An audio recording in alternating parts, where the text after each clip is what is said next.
মুহূর্তে গ্রেপ্তার করা হয়েছে, যার নাম স্বর্ণিম তার বাড়ি কিন্তু আশিঘর এলাকায়, এবং এই মুহূর্তে তাকে নিয়ে যাওয়া হচ্ছে শিলিগুড়িতে এক কলেজ।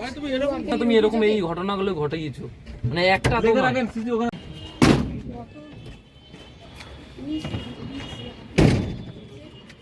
কি হয়েছিল? আমি আমাদের বাড়ির সামনে অরবিন্দপল্লী গোখলে রোড, আমাদের 22 নম্বর ওয়ার্ডে মানে 26 নম্বর রেশন দোকান আছে, তার অপোজিট গলিতে আমার বাড়ি। আমি বাড়ির সামনে দিয়ে হাঁটছিলাম ঠিক 8:30 থেকে 8:30 নাগাদ। হঠাৎ এই ছেলেটা পেছনে আসে স্কুটি নিয়ে, হোয়াইট কালারের, তো পরনে ছিল হচ্ছে ব্ল্যাক কালারের একটা জাম্পার টাইপ। তো পেছনে আমি যখন ব্যাক করছিলাম ঘুরে নিয়ে, ও মানে হঠাৎই আমার এখানে মানে হাত দিয়ে আমার এখানে যে পরনে ছিলাম সেটা আমার এখানে টেনে ছিঁড়ে দেয়, যার জন্য মানে আমি আর ওখানে দাঁড়িয়ে থাকতে পারিনি। আমি এইভাবে করে বাড়ি চলে আসছি। সাথে সাথে আমাদের পাড়ায় যে সিসিটিভি ফুটেজ আছে ওখানে দেখে নিয়ে তারপরে আমি মানে আমার হাজব্যান্ডকে বলাতে সাথে সাথে এসে আমরা কমপ্লেন জানানোর পরে আমার সেদিন কিছু হয়নি, পরের দিনই আমার সব মানে অফিসাররা আমাদের হেল্প করে দিয়ে তাকে উঠিয়ে নিয়ে এসছে। মানে এরকম আচমকা হামলা মানে এইটা মানে কাউকে না বলতে পারছি না কিছু করতে পারছি। হ্যাঁ, আমার গলায় চেন ছিল ঠিকই, কিন্তু আমার মনে হয় না চেনের উদ্দেশ্যে ওইটা করছে। চেনটা তো আমার গলাতেই ছিল, তো গলার চেনটা তো থাকার সত্ত্বেও গলার চেনটা লাগেনি, কিন্তু আমার জামাটা মেন কথা এইভাবে ছিঁড়ে সামনেটা বেরিয়ে গেছে। মানে ওইটা মানে একটা খুবই লজ্জা, মানে কি বলবো, কিছু বলার নেই। এই যে এভাবে রাস্তায় এরকম হচ্ছে, কতটা আতঙ্কিত মহিলা হয়ে? খুবই আতঙ্কিত, কেন আমাদেরকে রাস্তাঘাটে বের হতেই হয়, কারণ হাজব্যান্ডটা ঠিক মতন আমাদের ব্যবসার কারণে বাইরেই থাকে, আমাদের নিজেদেরই সব করতে হয়। তো এরকম হলে তো আমরা রাস্তাঘাটে চলতে পারবো না। আমরা চাই যে আমি বিশেষত চাই পুরো শাস্তি হোক। কোথাও না কোথাও মনে হচ্ছে যে মহিলারা বা যুবতীরা সুরক্ষিত নেই। নেই থাকলে আজকে এই ঘটনা হতো না, নেই মনে হচ্ছে। কারণ কি, সকালবেলার যদি ঘটনা এরকম হয় তাহলে রাত্রে আমরা বাড়ি থেকে বেরোবো কি করে?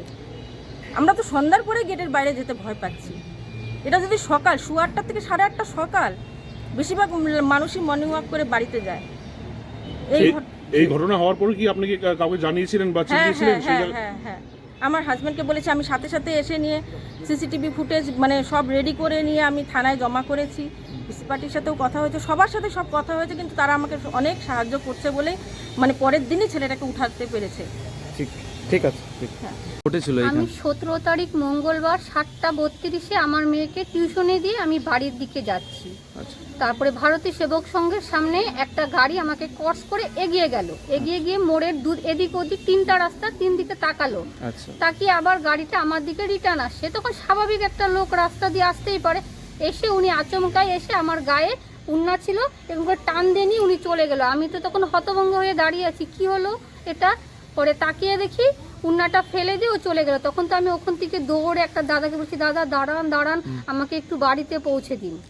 তারপরে কি হয়েছে আমি আর বলতে পারছি না। কোথাও হাত দিয়েছে? হ্যাঁ, এখানটা হাত দিয়েছিল, খামচি লেগেছিল, অনেকগুলো খামচির দাগ ছিল সেদিন। এটা কোন রাস্তায় হয়েছিল? ভারতী সেবক সংঘর সামনে।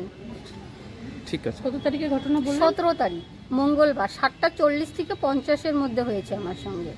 আর ওনার পরনে ছিল ব্ল্যাক রঙের আর ব্ল্যাক আর হোয়াইট রঙের চেক শার্ট আর সাদা স্কুটি ছিল। এই ঘটনার পর আপনি কি কাউকে জানিয়েছিলেন? না, আমি দৌড়ে মানে একটা লোককে ধরে বলছি আমাকে একটু প্লিজ বাড়িতে পৌঁছে দিয়ে আসেন না। বললো কি হয়েছে? আমি বললাম এই আমার সঙ্গে ঘটেছে। তখন আমাকে উনি বাড়িতে পৌঁছে দিয়ে আসলো। তখন আমি মানে আমাদের পাড়ার সবাইকে বললাম, পরে হাজব্যান্ড এসে পরে থানায় এফআইআর করে গেছে।